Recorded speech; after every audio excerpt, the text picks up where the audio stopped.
Alright everybody, welcome back to Tokened Up. We got back from this event. We're just going to do a little event breakdown here for you guys. Take a look at the top 8 teams. This is more for kind of understanding what's happening in the meta from like a team building perspective. If you guys want coverage of the events, they're live on YouTube. It was super fun to play and to cast. My voice was completely shot the entire day I was back. The day after we got back, and it's only just started returning, so if I sound a little gravelly, that's why.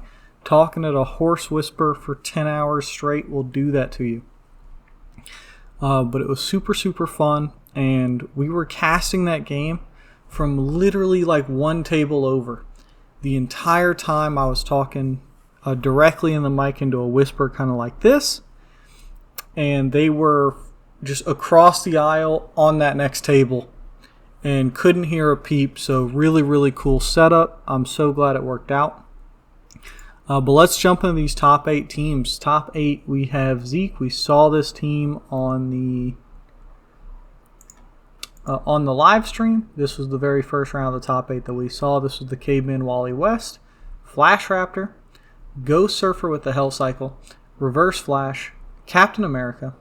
This is the team up cap, Perdegaton, Copycat, and Timebreaker. Perdegaton with the Dream Ruby is a very cool choice to give him double rollouts, try to get him to survive longer. As you can see, this team has a heck of a lot of support kind of baked in. 3 different probs, well 4 if we include Copycat, which we absolutely should. And then we've got Copycat will duplicate the Perplexes and the Outwits, plus the leadership. So we are covering all of our bases here. On the sideline, we've got, of course, Diabolic Bargain. This will allow us to self-damage Ghost Surfer so that we can get onto that special attack power that Ghost Surfer really likes to be on, and damage him so that way Flash Raptor can pick him up and carry him to success. And actually, let me swing my camera to the other side here. There we go. And actually, I'm going to flip this camera so that way it looks like I'm looking at the same thing that you guys are. A little streamer trick there for you. And then we've got Pin Particles and You Wouldn't Like Me When I'm Angry. Since we're self-damaging the Ghost Surfer, we're able to pop this as well. Get a little Close Combat Expert. And then Pin Particles we saw was largely going on Caveman Wally to give him that extra giant reach. So that way we can get the Ares Blades off and get 3 big attacks there on whatever targets we really want. We didn't see the treasure chest come down. That's probably the easiest thing to forget in Heroclix at the moment if you're including this piece. So very cool team. Let's go to Aaron Moore here.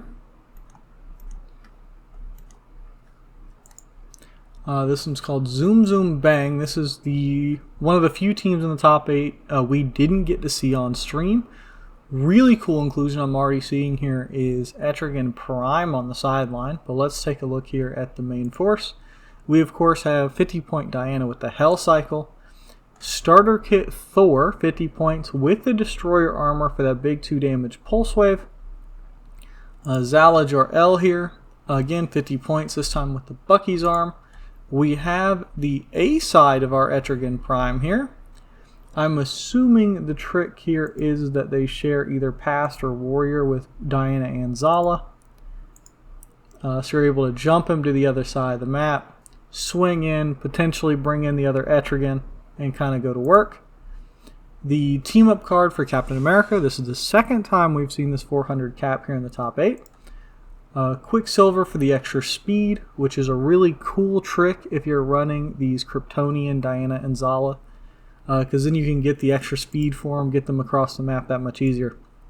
And then Perdegaton and Copycat. These 2 pairing is kind of going to be a bread and butter, especially including this Captain America card, because then you've got access to your whole suite of support minus Outwit.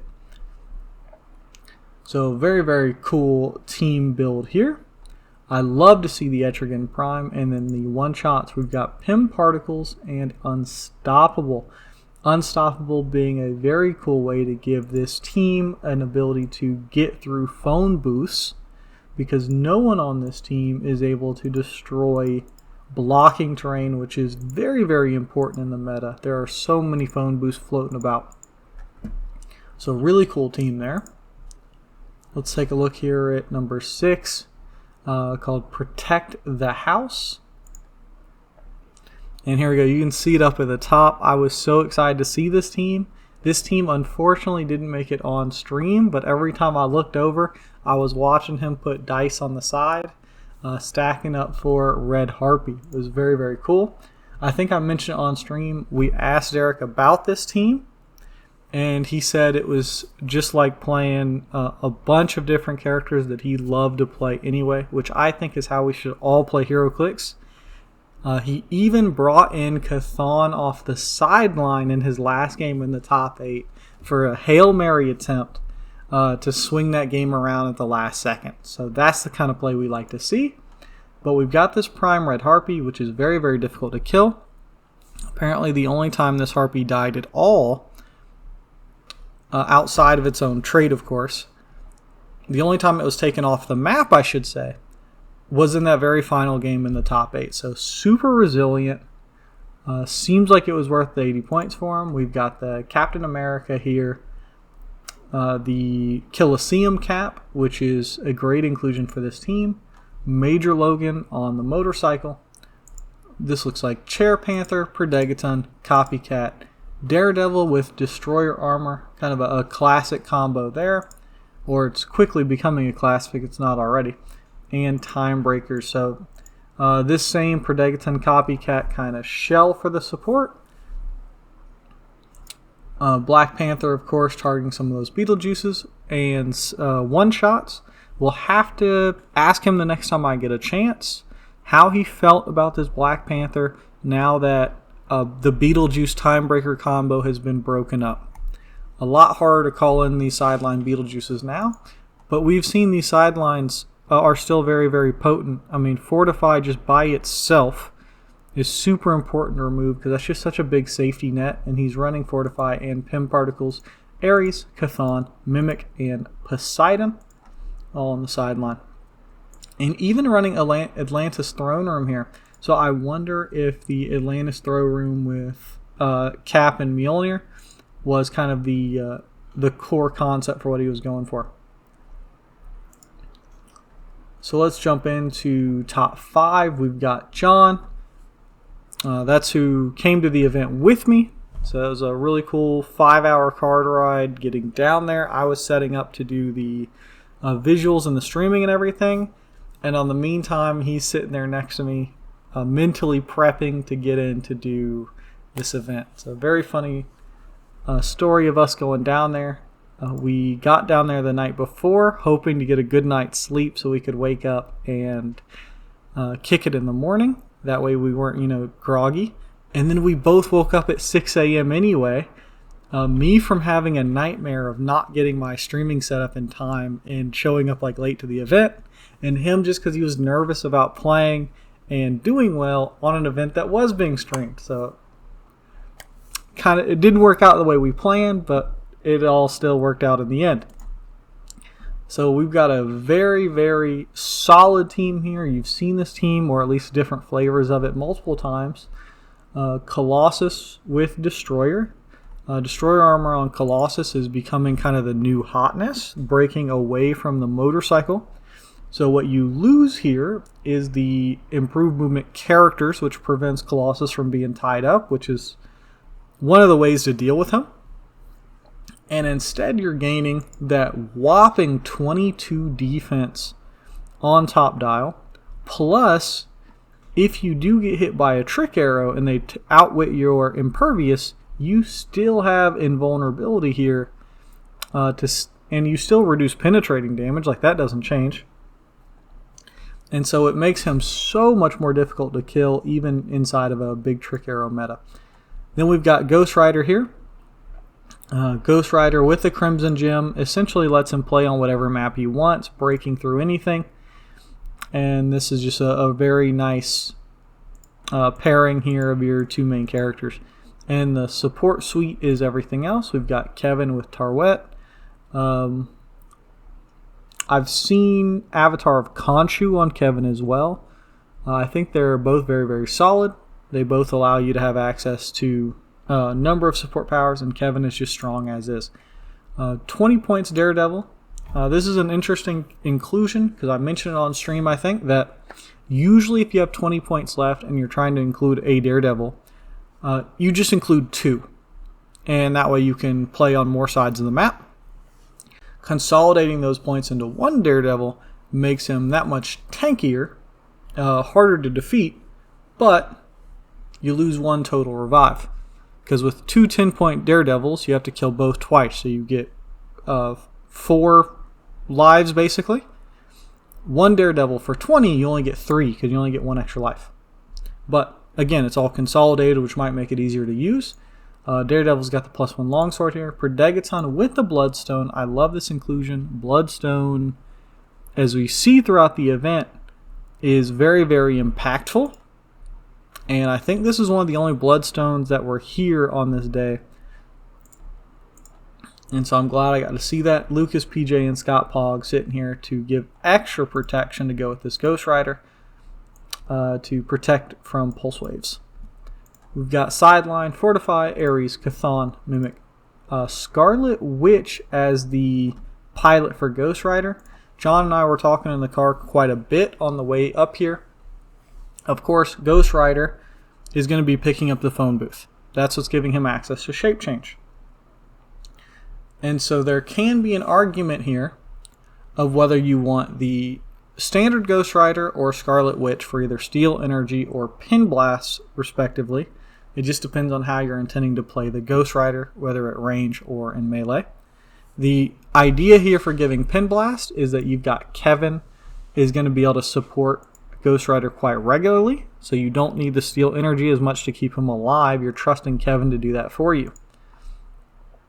But there are some other cool opportunities available here because Ghost Rider is almost guaranteed to have shape change since the phone booth exists now. So we were talking quite a bit about whether these 2 pilots are even mandatory anymore, or maybe you can switch over to other pilots to give either more offensive powers or just a different suite that we're not used to seeing on this Ghost Rider here. And then, of course, the Tarwet for Kevin.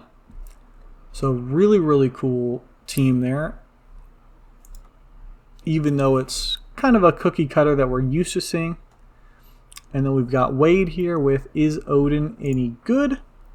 We've got the Legacy Odin on the Destroyer armor, bringing him to that big old 21 defense. Super difficult to take down. We see this Odin go toe-to-toe with 200-point Kong multiple times on the stream, to the point where that Kong was very scared he was going to lose on his own, just because of how difficult it was to actually hit this Odin once we got to the mid-dial here. Because Odin has this wonderful You Are Not Worthy ability, where you choose an opposing character, and until your next turn, they have Earthbound Neutralize, can't use equipment, and it limits their max attack and defense to Odin's printed of that type. So what he was doing was giving Kong this 9 attack and 17 defense, and Odin was able to still benefit from the Destroyer armor to get up to a 19 defense. So it was much easier for Odin to hit and much more difficult for Kong to attack back, or any other big target. We've got the Killaseem Captain America again. I think this is the second one we've seen now. 25-point Scarlet Witch from the 400 series with the Bag of Holding. We've got Star-Lord with Trick Arrows. We've got Predegaton Copycat. And then the sideline, we've got one extra spot here that wasn't filled, but we've got Ares, Beetlejuice, Mimic, Poseidon, and Reverse Flash. So very, very cool team here. And let's take a look here where we're going next. We've got Suit Up by Leo. And this is one of the teams I'm going to highlight here again in a second once I talk about takeaways, because I really like the way this was running. But we've got Main Force Beetlejuice here.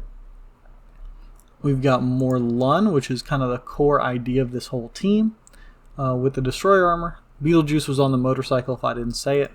Black Panther Miles Morales for 25 points. It gives adjacent friendly characters to Spider-Man TA. We've got Predegaton, the White Rabbit Goon, which is a very cheap piece that has support on it to be able to combo with more Lun to heal him and help get these vampire bystanders started. And then 2 Swarms of Ants, which both have the animal and spy keywords. And because they share animal with more Lun and the vampire bystanders get all of more Lun's keywords, that means that both these swarms will give the vampires that extra +1 attack if they're adjacent. For sideline, we have Fortify, I Must Have It, Ares, Mimic, the 034 Spider-Man from Black Panther to combo with the Miles Morales, and the Treasure Chest. I don't know if we ever saw this Treasure Chest come down. And then for terrain markers, I should note here he's running the Kong Banana Pile as an additional way to heal, combined with the Heart-Shaped Herb. And he made great use of this throughout the games that we watched, and some of the games that we just kind of saw as we were walking around the place. So very, very cool tech, all focused into getting this more Lun up and running and just kind of steamrolling through people's team like a freight train. And then we have our number 2 finish here. Killerilla is the name of the team. This is by Ben. You saw this team a bunch on stream because once this Kong got on top table, he didn't leave. This was steamrolling through most of the event. 200 point Kong, Spider Ham at 50 with trick arrows, Black Symbiote at 15 equipped with the motorcycle. The sideline was Assist from Another World, Ares, Beetlejuice, another Kong, Mimic, and Poseidon. For the terrain markers, we had the Scaffolding Stair and the Heart-Shaped Herb. The reason I'm mentioning these 2 here is because it was very important for this team to run. We got an interview with this player, and he broke down kind of his first turn for us, which was to put the Black Symbiote, which does not have a reducer here, up on top of one of these elevated terrain markers. Kong uses Quake to destroy the terrain marker and create the, what's it called here? The Twisted Metal terrain marker here. And then he uses either Spider Ham or another, it's got to be Spider Ham, to break this, which does a damage to adjacent characters. That's your 2 damage and 2 actions to kill the Black Symbiote. Symbiote drops the motorcycle. Kong uses his last action to equip the motorcycle. So without leaving his starting area, he's able to destroy the Black Symbiote and give the Kong Shape Change, Steel Energy, and Super Strength, which just gives this Kong 3 rollouts after he's equipped the motorcycle. And he typically went on this Super Senses Click. There was one game where he played against that Caveman Wally, where he went on Combat Reflexes instead. So very, very potent. Very new way to emphasize Kong. Normally we see some of the other tricks that we'll get to when we look at the top 1 team. But the coolest thing here was this Assist from Another World comboed with the Kong on the sideline. This allowed him to generate a 50 point Kong in the game. And normally he only had Kong and Spider-Ham alive. So at 3 characters he still had less than the other team. So this 50 point Kong had 2 actions where it could run across the map, Quake, do another charge punch. And it was incredibly potent, spending this 10 points to get 2 massive actions on this Kong. So very, very cool inclusion and a nice way to highlight a character that we've already seen Lord knows how many times. And then finally, our winner was Emily with the Needs More Kong team. This was another main force Beetlejuice with Destroyer armor on it this time. The last one we saw was the motorcycle. And this is what I was talking about with the standard tricks we're used to seeing with Kong, because we've got Kong with Gaia, Kong with Khonshu, Kong with Seth, which is the new flavor that Emily was bringing here. And then the Phoenix Pog, which she was very, very excited to show off the googly eyes that were pinned on the Phoenix Pog. So I will mention this is the Phoenix equipped with googly eyes. It makes it a little bit better. The sideline has Fortify, Chthon, Gaia, Khonshu, Mimic, and Seth. So very, very good top finish here. And the one thing I wanted to highlight here, beyond just how well this was played, and all the cool different teams that we saw, notice we didn't have any mirror matches or anything like that throughout all of our different games. Everybody was bringing their own flavor of something. Let's see, Emily, Wade, Derek, and Zeke. So at least 4 that I know of. I don't know if any of the other players are planning to go to Worlds here. We're all in this top 8, so really good chance for them to play against each other, kind of get a feel for what other people are looking at and trying to play. And kind of great way to just feel out the room and what other players are looking at. I know that this team from Emily and the team from Wade are not the ones they're bringing to Nationals. I felt like both of those players were just kind of getting a feel for the environment and keeping those secrets close to the chest, and just kind of brought something secondary here. But let's go ahead and look at the meta for the event. I pulled this up on stream a couple of times, but you can see here in the top 5 most played, Destroyer Armor was in 8 teams, which means if you are playing in the meta right now, you need to have an answer, or at least be prepared for this Destroyer Armor and this big +2 defense. Every time we saw it, we were on click 3 here. The extra improved targeting and movement from just being giant is super beneficial, as well as, of course, the 2 defense and invuln. So you should be prepared for this to be on whoever's main attacker. Beetlejuice was on many, many different teams, but he was only main force on 2. And both of those teams got very far in the event. And I will mention, if we just look at those 2 real quick, it was on needs more Emily's team and Leo's team. Normally, you would see a bunch of support on these kinds of teams. If we look at some of these other teams, we got the Predegaton Copycat combo, Predegaton Copycat combo, Predegaton Copycat combo, Predegaton Copycat combo with the Chair Panther here. Like it's very common to see a bunch of support kind of mixed in. These players were playing roughly 200 points of their main game plan, plus or minus some for sideline and things like that. At least 150 points of their main game plan. And instead of running support at all, they said, hey, my main game plan doesn't need free actions. So instead of playing traditional support, I'm just going to play Beetlejuice. That way we hamper our opponent, at least have one prob for ourselves and Beetlejuice himself. And if we have things like this Avatar of Khonshu or prob on some of our other attackers, it doesn't slow us down, but it will hurt the opponent and kind of auto-win some matchups. Or if not auto-win, at least really hamper them.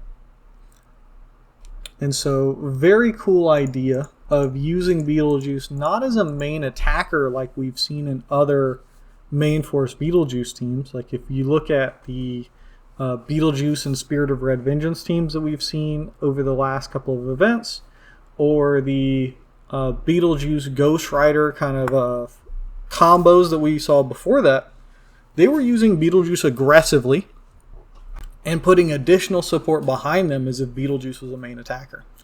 This is the flip side of the coin, where the rest of the team's going to do all the work, and Beetlejuice is just a very expensive prob piece that also shuts down opposing teams.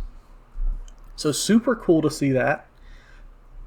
A very different take on this character and its kind of meta dominance, and it really shows that both versions work. This was just so much fun. I love doing the coverage, And I'd love for you guys to drop something in the chat. Which teams you think are the most fun?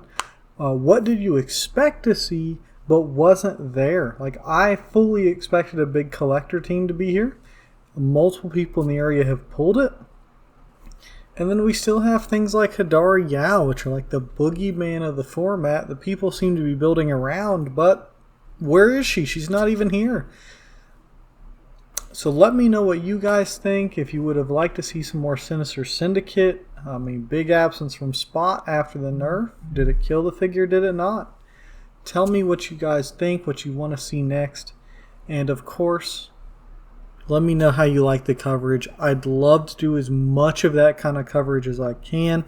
You know, if I can get, actually in with WizKids and do like bigger and bigger events, I would love to, especially working with other creators that are also doing coverage.